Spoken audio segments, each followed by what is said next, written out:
Greetings. Welcome to Simon Property Group's fourth quarter 2025 earnings conference call. At this time, all participants are in a listen-only mode. A question-and-answer session will follow the formal presentation.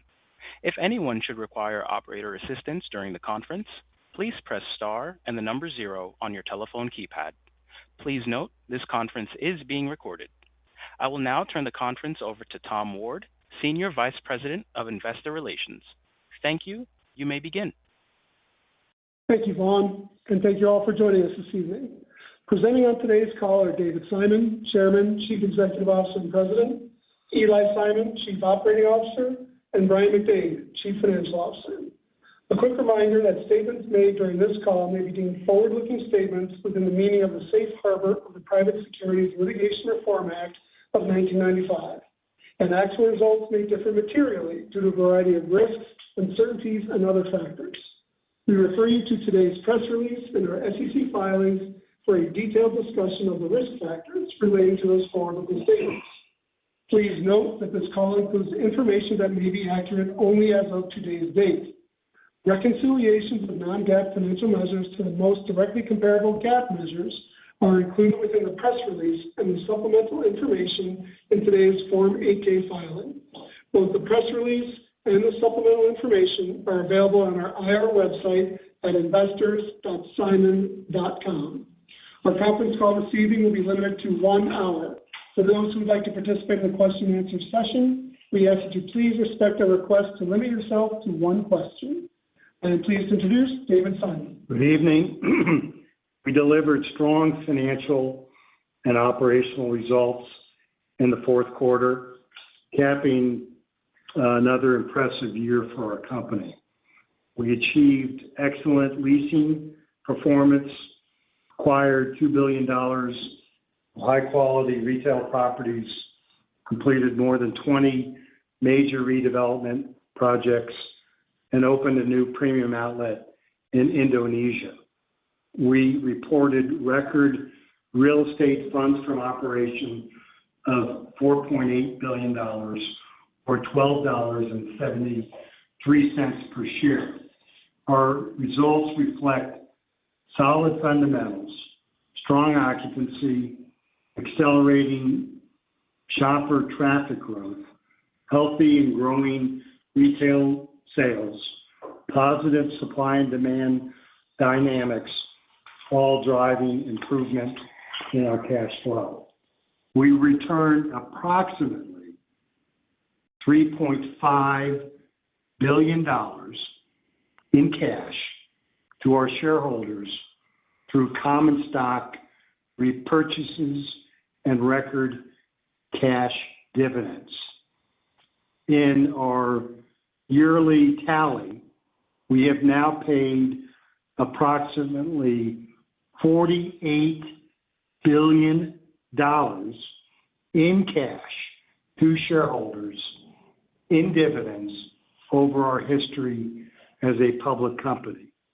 With that, I'm now going to turn it over to Eli, who will discuss our leasing and investment activities, and then Brian will cover our fourth quarter results and our outlook for next year in more detail. Thank you.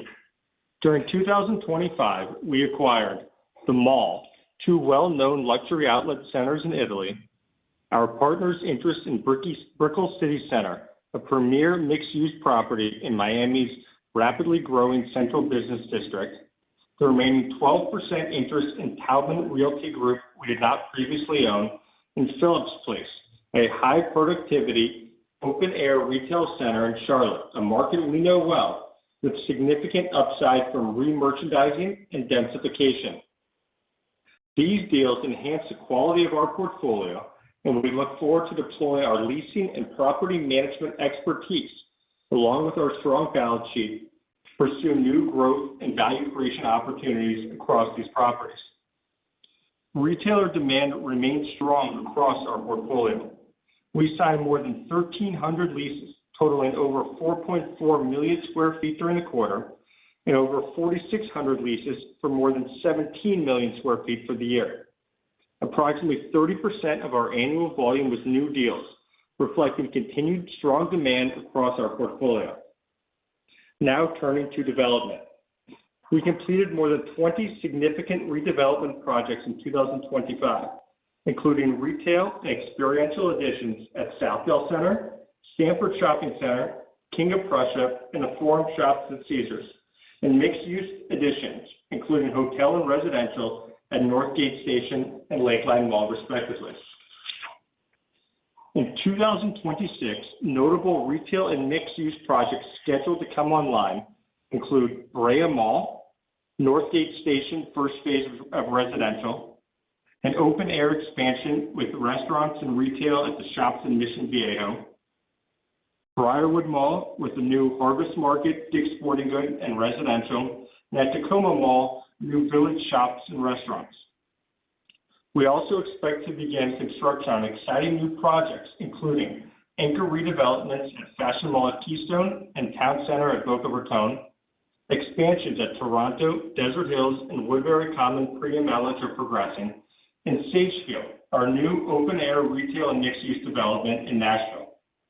We also plan to enhance the merchandise mix and invest in meaningful capital upgrades at former TRG assets, including the mall at Green Hills, International Plaza, and Cherry Creek Shopping Center.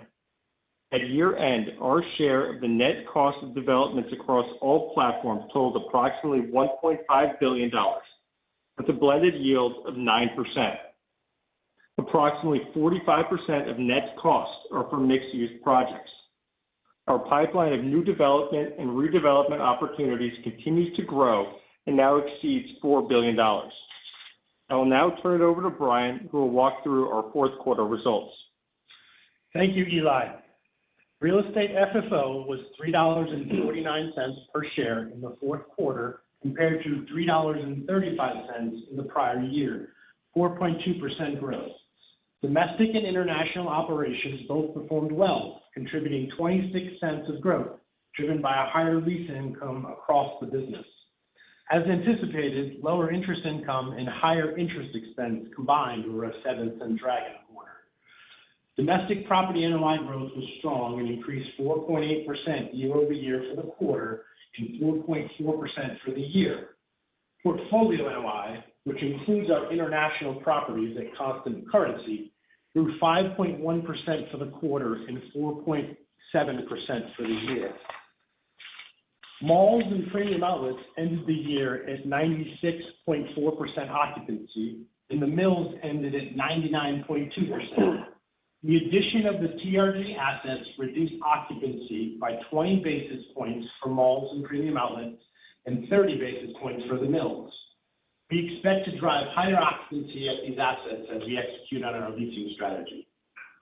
Average base minimum rents increased 4.7% year-over-year for the malls and the premium outlets. The TRG properties contributed approximately 250 basis points to this growth. Retailer sales per square foot for the malls and the premium outlets were $799 per square foot for the year. The SPG-only portfolio was up 2% year-over-year. Importantly, total sales volumes grew approximately 4% in the important fourth quarter and 3% for the full year. Occupancy cost at the end of the year was 12.7%. Turning to the balance sheet, during 2025, we completed approximately $9 billion in financing activities, including a dual tranche U.S. senior notes offering that totaled $1.5 billion at a combined average term of 7.8 years and a weighted average coupon rate of 1.77%. It also completed $7 billion of secured loan refinancings and extensions in the year. Subsequent to year-end, we completed an $800 million offering of 5-year notes at a spread of 65 basis points for 5-year Treasury. We used the proceeds to repay $800 million of notes that matured on January 15, 2026. Our A-rated balance sheet provides a distinct advantage with more than $9 billion of liquidity at year-end and a net debt-to-EBITDA measure of 5.0 times. During 2025, We paid more than $3.2 billion in common stock dividends and repurchased over 1.2 million shares for approximately $227 million. Subsequent to year-end, we repurchased an additional 273,000 shares for $50 million. And today, we announced our dividend of $2.20 per share for the first quarter, a year-over-year increase of 10 cents or 4.8%. The dividend is payable on March 31st. Turning to our 26 guidance, we expect real estate FFO of $13 to $13.25 per share, with a midpoint of $13.13. The guidance range assumes domestic property NOI growth of at least 3% and a higher net interest expense of 25 to 30 cents per share versus 2025, reflecting current market interest rate conditions. Thank you. We will now open it up for questions. Thank you. We will now be conducting a question and answer session. As a reminder, we ask that you please limit yourselves to one question. If you would like to ask a question, please press star one on your telephone keypad. A confirmation tone will indicate your line is in the question queue. You may press star two if you would like to remove your question from the queue. For participants using speaker equipment, it may be necessary to pick up your handset before pressing the star keys. Our first question comes from Caitlin Burrows with Goldman Sachs. You may proceed with your question. Hi, everyone. Good evening. Maybe on the leasing side, you mentioned that 30% of lease signings last year were on new leases. So could you give some detail on what rents you're getting on new leases and renewal leases and how your pipeline today and depth of demand compares to a year ago, I guess, while keeping in mind the TRG deal and now the portfolio is larger? Hey, Caitlin, it's Brian. Look, I think what we would say to that is, certainly 30% is a good run rate for new leasing. We disclose the new rents on our leases, which are approximately $65 per square foot. We would expect that to continue into 2026. And then just from the pipeline perspective, year to date, our pipeline is up about 15% over last year. And that's really broad-based across all categories. So, no change in tenant demand. If anything, it's increasing. Thanks. Our next question comes from Samir Khanal with Bank of America. You may proceed with your question. Good evening, everybody. I guess David or Eli, going back to November, you launched the Simon Plus loyalty program. Is there any early observations you can share about the program? I mean, as it relates to maybe the impact on traffic or retailer sales. Maybe Eli, anything would be helpful from that end. Thanks. Yeah, sure. So it's obviously early days, but we've been very pleased with the adoption from both a customer perspective, but also getting brand excited about it. And so we're still in the membership acquisition phase, increasing engagement. We had a great holiday activation that got a lot of organic buzz, which was exciting and I think helped increase traffic a bit. And so as we go into 26, it's more of the same. Continue to focus on getting new rewards, new retailers, and then also partnering with other loyalty programs that are outside of our space as well. Working on launching that in the beginning part of this year. So again, early days, but we are very pleased with where we are so far.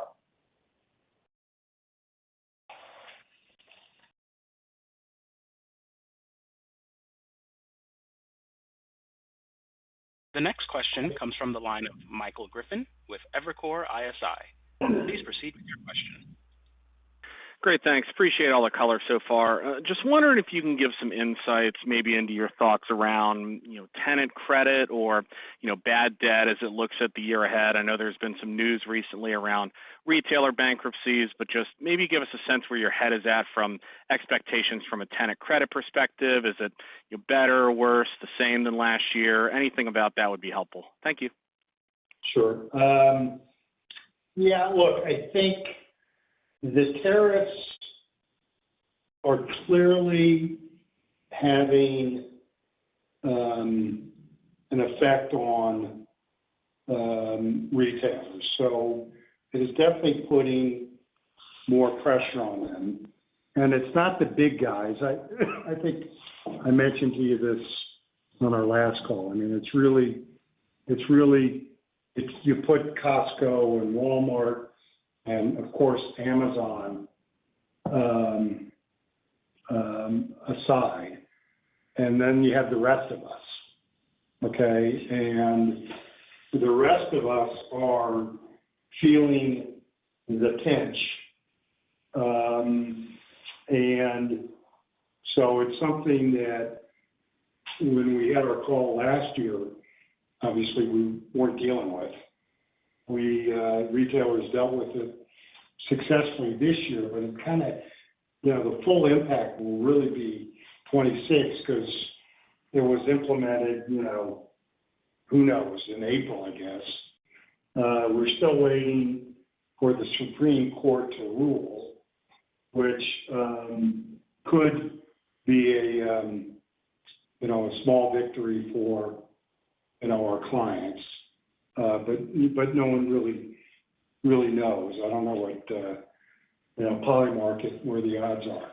Actually, that'd be an interesting, Tom, while we're warbling here, you can find out what Polymarket says about the Supreme Court.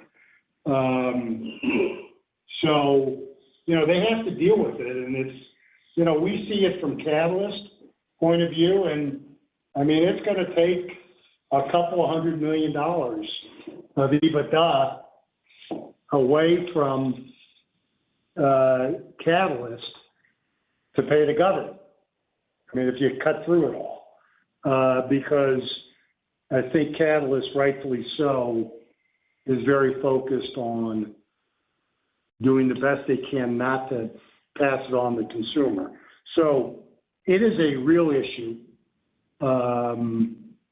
And, the retailers that we speak to are managing it the best they can. But, it is a headwind, and long story short, it's probably put more pressure on retailers than should be, and it's going to end up hurting the small guys.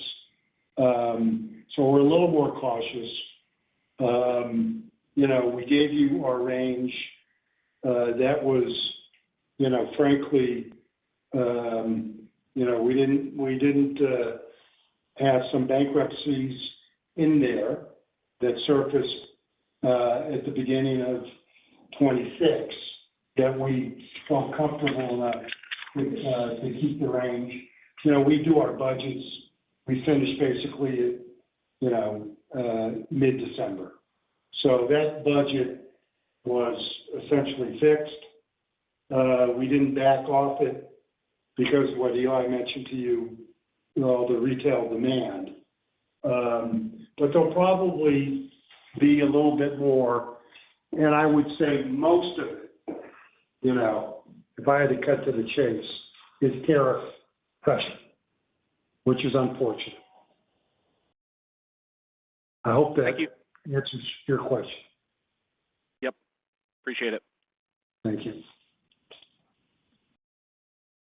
The next question comes from the line of Michael Goldsmith with UBS. You may proceed with your question. Good afternoon. Thanks a lot for taking my question. We heard a lot about investment and redevelopment from Eli, so maybe can you frame how much incremental NOI or FFO we should expect this year from projects stabilizing either late in 2025 or in 2026? Thanks. Hi, Michael, it's Brian. I think you should expect about a $30 million contribution in 26 from projects that are going to be complete. Great. Thank you very much. The next question comes from the line of Alexander Goldfarb with Piper Sandler. You may proceed with your question. Hey, good evening. Good evening out there. David. Polymarket. Hey. Hold on. Polymarket says 25 to 32% in favor of policy survival. Okay. If it does, it's going to be an interesting opinion. David, just going to your point on the question on, the guidance set in December, even though that was ahead of Saks and Eddie Bauer, but you still feel pretty good. As you look at the business, you guys have, there's Simon Brand Ventures, there's parking revenue. I mean, there's all these other ancillary revenue sources. So is your view that as, presumably the economy grows, all these other revenue levers that you guys have will, kick in and be more than sufficient to offset whatever potential tariff disruption that you outlined? Or just how are you thinking about that? Because on one hand, the tariff thing sounds like there's going to be more ripple effects this year as the full year is felt. But the same token, if, presumably the economy accelerates, you guys have more revenue levers that should come into play and help drive earnings up. Yeah, listen, I agree, 1,000% with your thesis. We are seeing, the most important thing is traffic's up, sales are up. The retailers that don't make it, even though I could sit here and blame tariff, they're not highly productive retailers. And given that, it's our view that we can replace it with more productive retailers at higher rents. And, take what's going on at Saks as a simple example. We have, a number of office stores, and it'll be like the Forever 21, even though we don't have all of Forever 21 leased, we are already way ahead of the income for that, and we have upside of, another 20, 30 boxes to lease. So Saks off Fifth, total was paying us around $18 million. We think half the portfolio will pay us $30. And Eli shaking said that I remember the numbers, right? So, and those are deals that we feel highly confident on. And then we have the other boxes that will generate it. So, we're not replacing, we're replacing the, off Fifth in the sense the productivity and the rents are just so cheap that, there's a tremendous amount of upside. And, it takes time, right? But, and most of that will all be back-end weighted because your GOB sales, will be done, who knows, in the spring sometime. We get the space back. Maybe there's a few that we can get in the fourth quarter, but most of it will show up in 27. So the media sales, tenant demand, traffic, is all moving in the right direction. And I like you, I mean, we're bullish on the economy. It's just, that the tariffs are, it's never going to be all systems go. We still see it a little bit on the sales. We had a good bounce back on the border. The north border, Canadians are really pissed off, so they're not going anywhere in the U.S. So we're seeing kind of the north border a little weaker than the south border. We also, interestingly enough, saw a little bit of sales disruption in certain markets where there were, a lot of ICE activity, which was interesting. But again, tariffs are, a headwind, but there's a lot of positive aspects of what's going on. And most importantly, we're making the properties better. The Simon Plus, we'll see some benefits, in 26.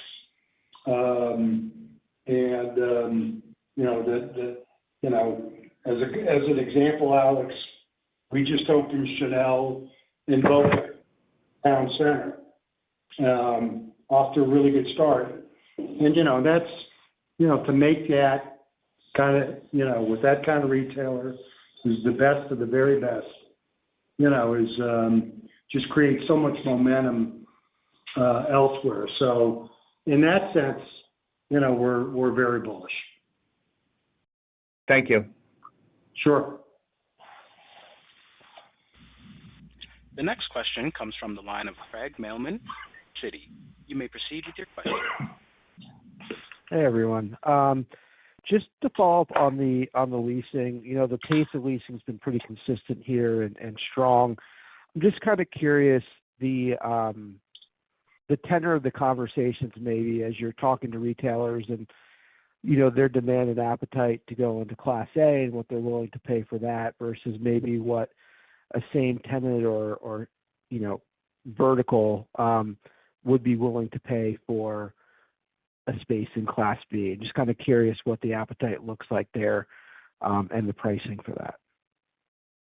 Yeah, well, pricing is it's just so space market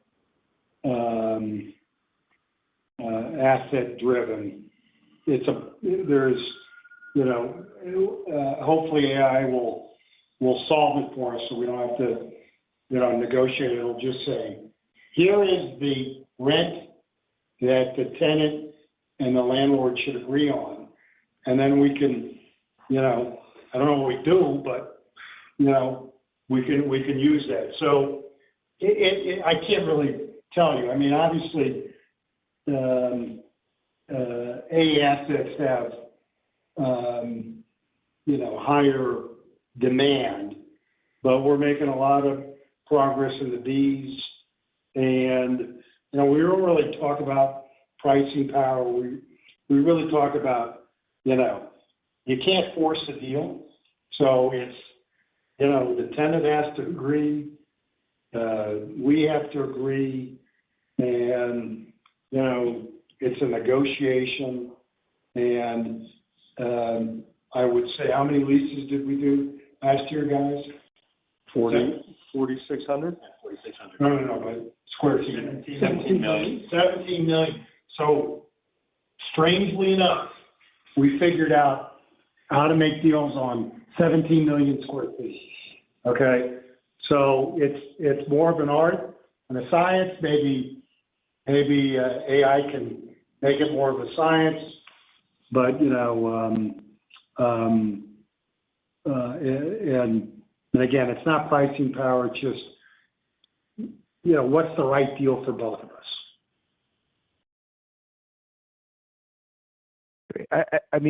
I guess, is it getting easier to lease Class B versus maybe 12 months ago? Any yeah, trends there? I think that's a safe statement. And again, if you looked at Southdale Mall a year or 2 years ago, you would say this was a C-end, okay? And now we've made it an A. So, part of our job is to enhance the quality. And we don't discriminate on what we're trying to achieve. What we're trying to achieve is if it's in Midland, Texas. By the way, I hope you watch Landman, because that's in Odessa. For those who've been to Odessa and Midland, which of course I have been a few times, you really get the feel for it. But our job is to make Midland, Texas, which used to have a lot of volatility in the oil price, less so today. But to make that the best it can be, at the same time trying to make Short Hills the best it can be. And that's one of the hallmarks of our company, in that we can do that. And it just takes a lot of focus, a lot of energy to do that. But it's at the same time we can build an outlet like we did in Indonesia, right? I mean, very few companies can build in Indonesia and then build a new outlet in Oklahoma, okay?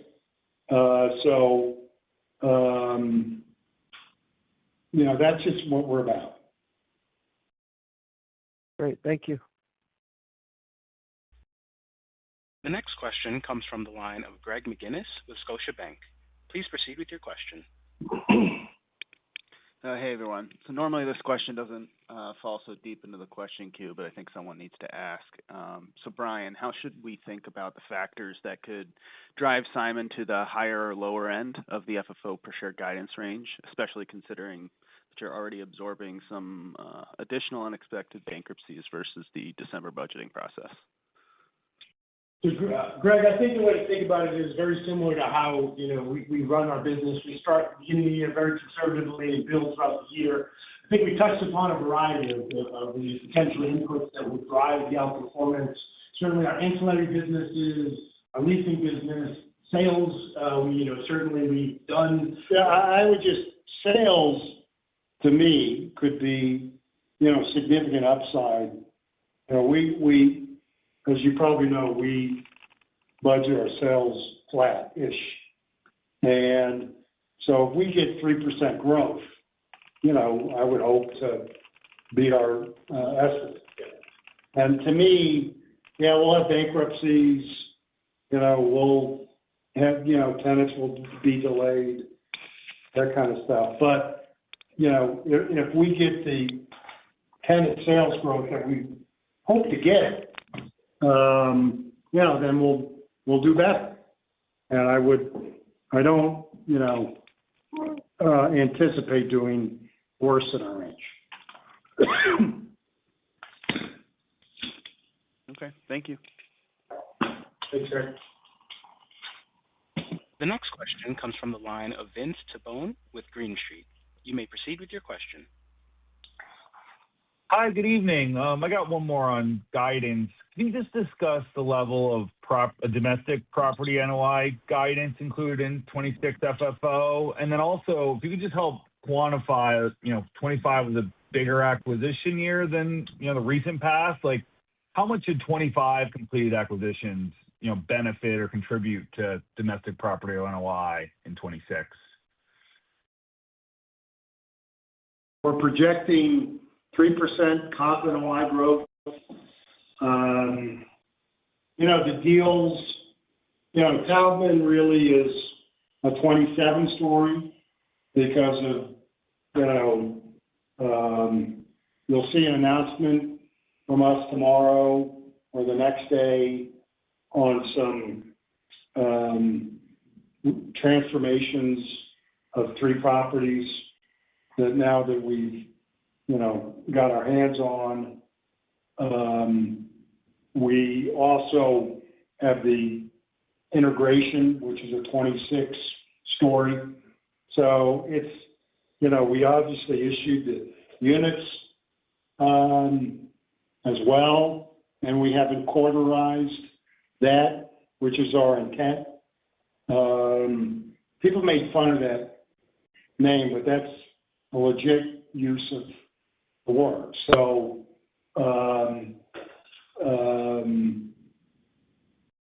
we really haven't done much of that yet, and we'll be prudent about that. That's not really in the guidance. And the other deals, helped a few cents, but they're all early days. No, that's really helpful color. A couple were pretty small, but all over time will contribute to our growth. No, that makes sense, and it's really helpful. If I can maybe squeeze in a quick follow-up. I think, Brian, you mentioned earlier I think, $30 million of NOI coming online from redevelopment this year. Is that a net figure, like adjusting for any NOI that's going to be taken offline for like some of the Todman projects you just discussed? Or should we model more NOI coming offline than the 30, if you follow me? It wasn't a net number, no.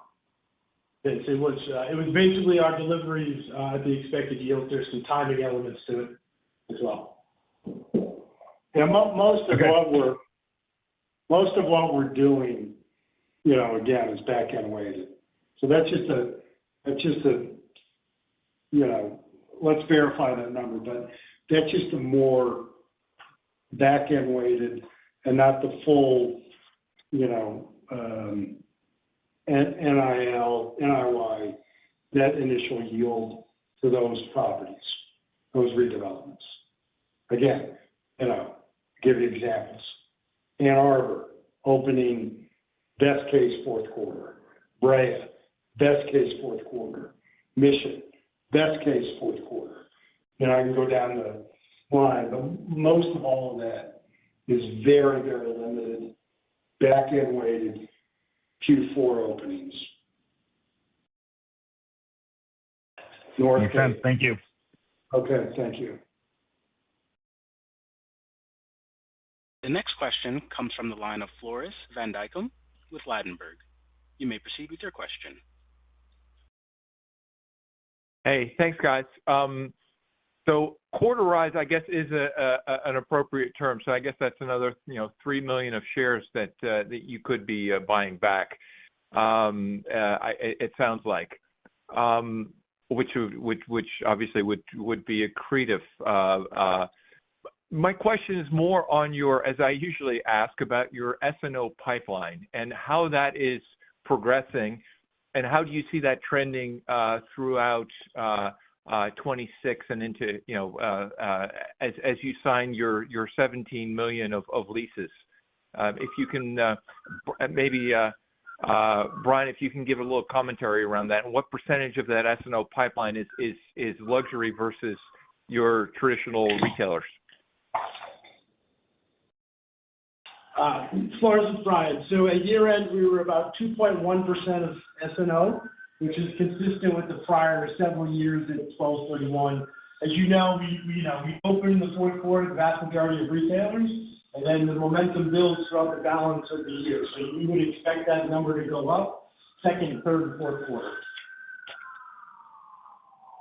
Yeah, I think it's good that number, the way I would look at it is, it's good that number's staying almost stable, because that means we're replacing tenants or filling vacant space, and it's not going down.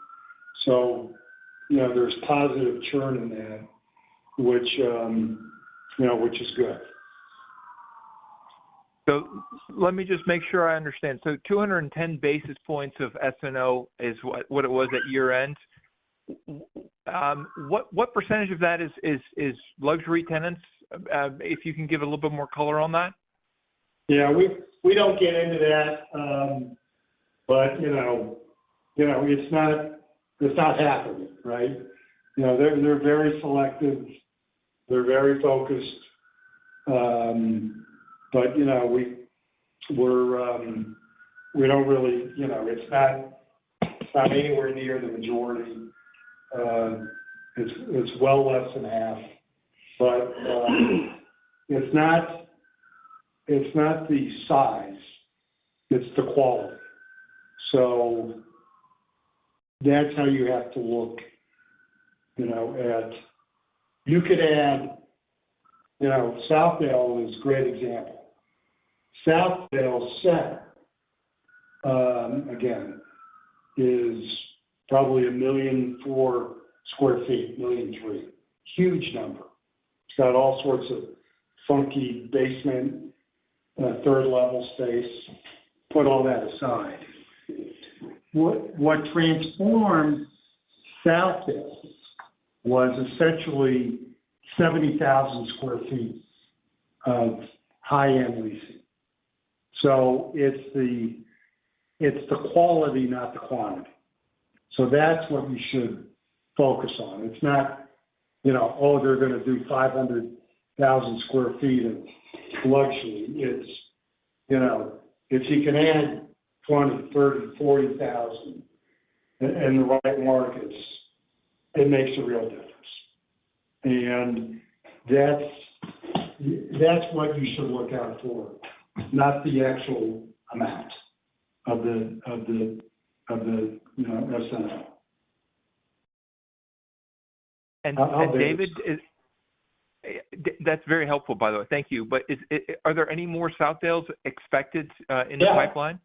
Oh yeah. Eli's going to announce something tomorrow or the next day? Tomorrow? Maybe? Tomorrow?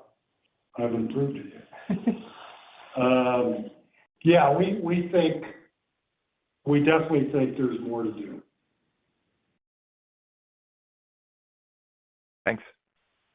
Thank you. The next question comes from the line of Omotayo Okusanya with Deutsche Bank. You may proceed with your question. Yes, good evening, everyone.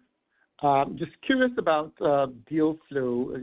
$2 billion of activity in 2025 was pretty good.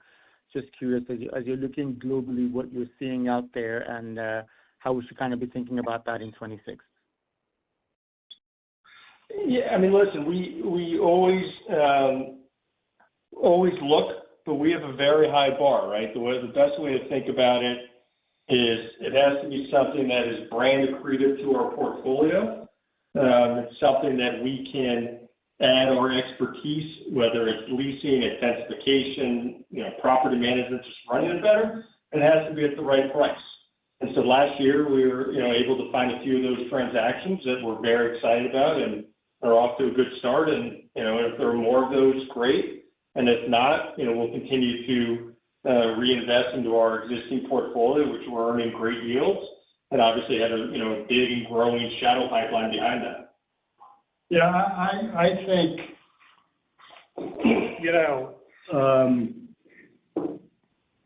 with our new development in South Nashville and all the redevelopment mixed-use pipeline,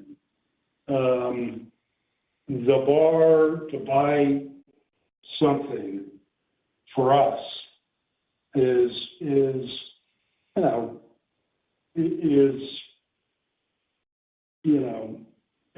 don't have to be an Olympic high jumper, but you got to have more hops than water. Okay, so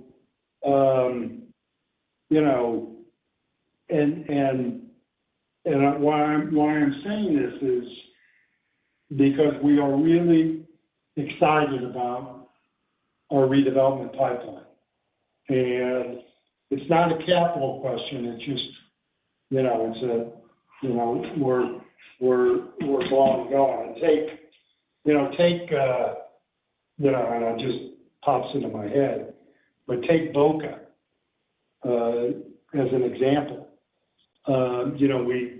We finally, we won the litigation. We were able to buy the building from Seritage, and that development in itself could be $500 million.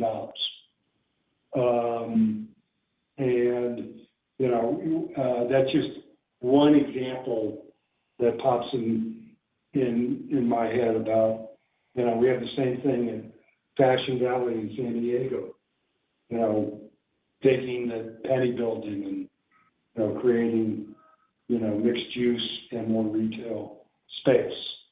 So, that, and then, we've got the new development in Nashville, which could be $500 million.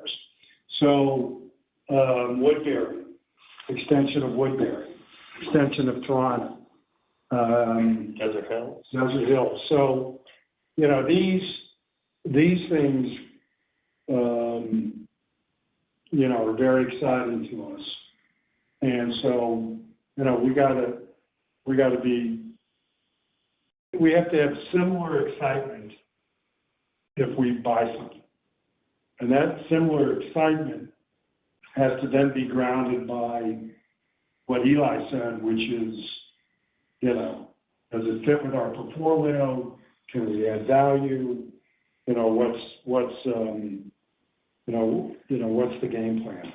And I'll take the one that we bought in Brickell. Now that we've taken over leasing, we got a lot of great stuff in the works there. And an asset that, 10 years from now will be worth $3 to $4 billion. Gotcha. Thank you. Thank you. The next question comes from the line of Linda Tsai with Jefferies. Please proceed with your question. Thanks for taking my question. Just to follow up on the redevelopments, when you engage in them, are you relocating retailers within your existing property or drawing new retailers into the market or taking share from other assets in the area? We are bringing, most of the time, you always relocate some existing retailers, in the existing building, but most of the time we're bringing new entrants into the market.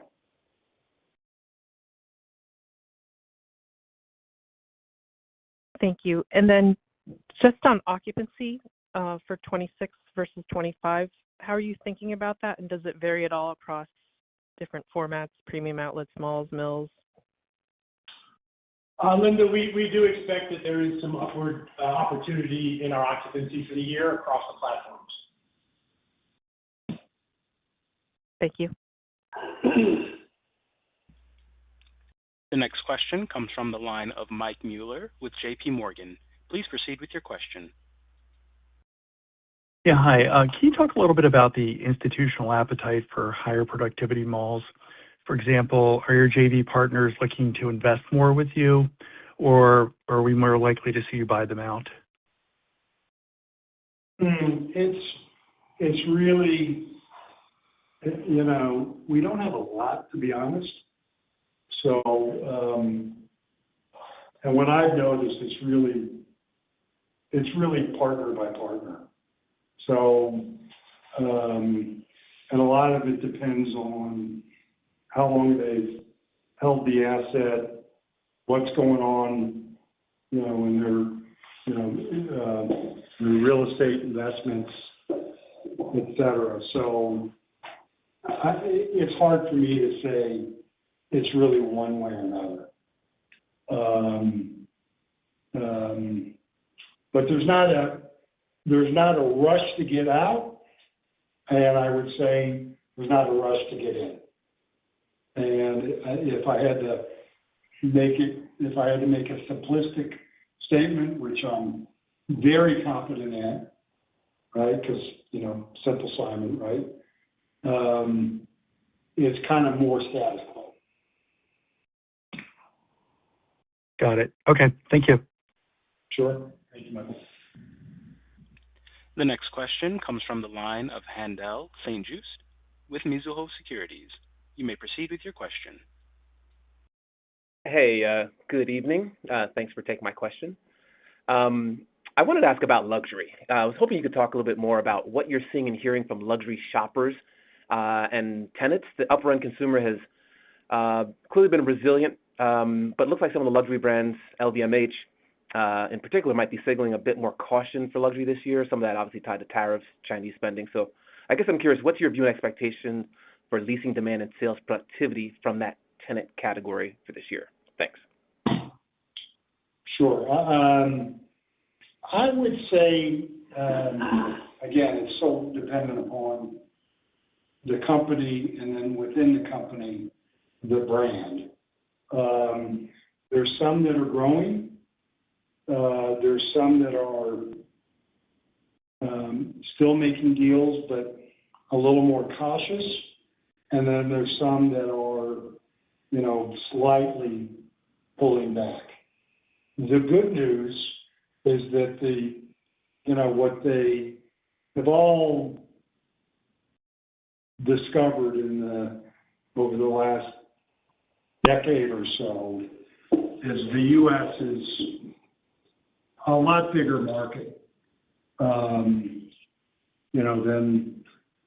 than they ever thought it could be. So in the long run, they're all very, very much dedicated to be an important player here.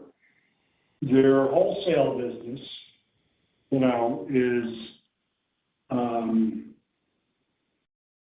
obviously affected by what's going on with Saks Global. And that could inure to our benefit, potentially. It might not. So I think as they look at, their positioning, that they're certainly going to have an opinion on that. And, we're optimistic that, they'll continue to, do business with Saks/Neiman, and, that will reorg and, live a better life with a better balance sheet. But I'd say generally it's steady as she goes. Some growing, some peeling the onion, and a lot of them, just, stable. And, the great thing about these brands is they make long-term decisions. They really invest in the brand, and they really invest in the stores. And, they do it over almost a little bit like us. They do it over a little bit longer horizon than quarter to quarter or year to year.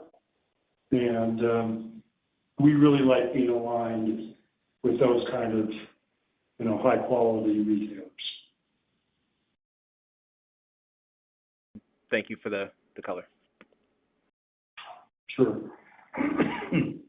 The next question comes from the line of Juan Sanabria with BMO Capital Markets. You may proceed with your question. Hi, good afternoon. Just first a quick follow-up. I think you mentioned that the leasing pipeline was up 15% year over year. So just curious if that number was benefiting from, and if so, what the kind of apples to apples number is. But then just the broader question is just on these anchor boxes, how should we think about the potential capital investments for Saks and Neiman's as those come back to you over time, and kind of what you think the top 5, let's say, most likely uses are for those boxes across the portfolio? Well, the 15% is like for like, essentially. Because remember, we literally just took over Taubman Leasing, 2 days ago, it feels like, right? So, but that's like for like. I mentioned earlier the upside that we see in all Fifth. So, we'll see a positive impact from both the tenant mix and the cash flow, over time. And then the other, I don't think we're going to have that dramatic of an impact, but it's early days here. And then if we get boxes back, we'll do what we've been doing with, dealing with all the Sears vacancies. The boxes we got back from Penny when they filed. I mean, the one thing we're very capable of is reimagining the real estate in the boxes, and at the end of the day, gives us the opportunity to redo the real estate, which is kind of what started with Southdale. Or how big is Southdale? 1.3. Right. I only have 200 and how many properties do I have now? 254. So I only have 254, but somehow I remembered Southdale. Right? Okay. So Southdale is an example. That whole redevelopment was spurred by believe it or not, Herzberger,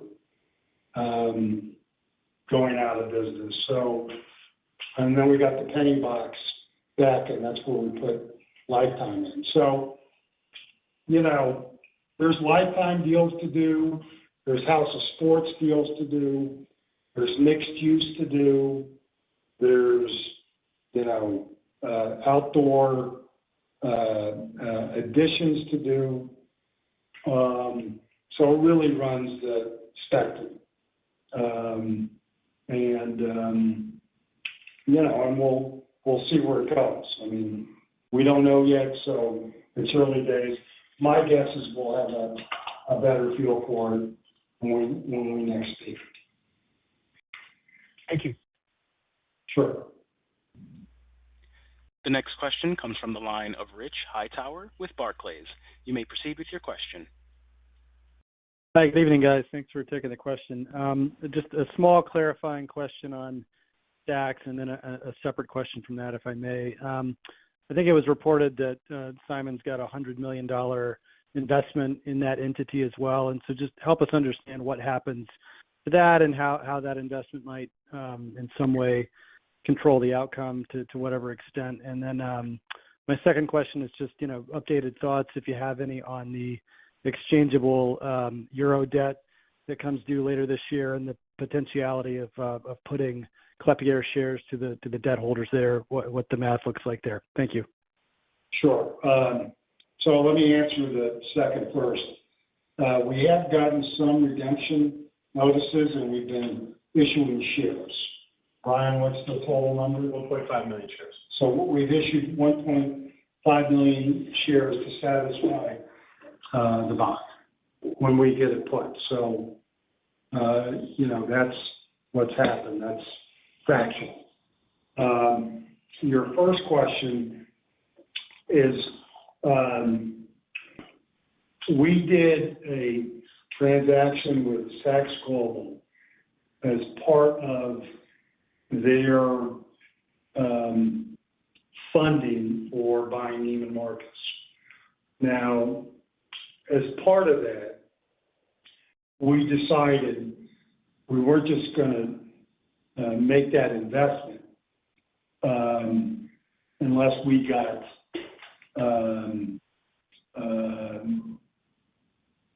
compensated for it. So in case it blew up, we would be whole. And so we got the right to terminate 2 leases. We got 2 buildings. And very importantly, and I'm sure you're familiar with REAs, but throughout our whole entire portfolio with Saks and Neiman and all Fifth, we got the right to build what we want, so we don't have to go get their approval. In addition, we got the right to take that investment and convert it into a company that's being run by Authentic Brands Group that owns the IP, not e-commerce, not stores, but owns the IP for Saks, Neiman, Bergdorf. So at the end of the day, we felt like we made a good trade. With that said, we've written off our investment at the end of the fourth quarter. So, but again, we got the right to build, which can keep you from doing what you want with REAs for years and years. We got 2 buildings. We got the right to terminate 2 leases if they were in monetary default, which they are. And then the upside is we own the IP. So we're, in my personal belief, we're ahead of the game, but we went ahead and wrote off our investment. Very helpful. Thank you. Yeah, good question, and thanks for asking. Our last question comes from Ronald Kamdem with Morgan Stanley. You may proceed with your question. Hey, I just had a quick one, putting some of the stuff that came up in the call earlier. Just going back to the domestic property NOI assumptions for this year versus last year, just talking through sort of the occupancy, the releasing spreads, the bad debt, just putting it all together, how it compares versus last year would be helpful. Thank you. Ron, it's Brian. I think if you look, we've now said at least 3% domestic NOI for about 4 years, and it's outperformed that.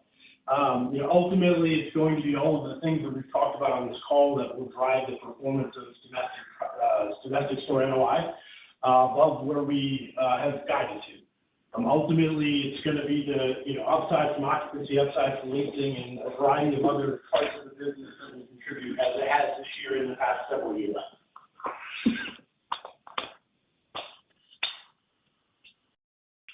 Great. That's it for me. Thank you. Thank you, Ron. All right. Thank you, everybody. Very good questions. And we will talk to you soon. Brian and Tom always welcome your thoughts and insight. Thank you. Ladies and gentlemen, thank you for your participation. This concludes today's conference. You may disconnect your lines and have a wonderful day.